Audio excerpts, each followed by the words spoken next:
मित्रांनो, आपण बघत आहात स्टार न्यूज मराठी. आज आहे 19 ऑगस्ट 2026, वार बुधवार.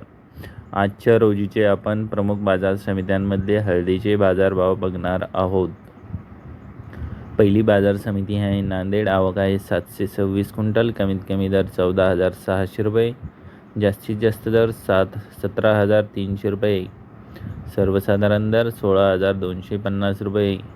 पुढील बाजार समिती आहे हिंगोली. आवक आहे 2870 क्विंटल. कमीत कमी दर 13,725 रुपये.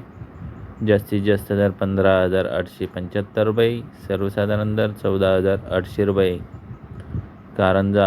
आवक आहे कारंजा 500 क्विंटल. कमीत कमी दर 13,600 रुपये. जास्तीत जास्त दर 15,900 रुपये. सर्वसाधारण दर 14,900 रुपये. बसमत. आवक आहे 846 क्विंटल. कमीत कमी दर 12,000 रुपये. जास्तीत जास्त दर 16,600. सर्वसाधारण दर 14,300 रुपये. अकोला. आवक आहे 13 क्विंटल. कमीत कमी दर 10,500. जास्तीत जास्त दर 16,000 रुपये.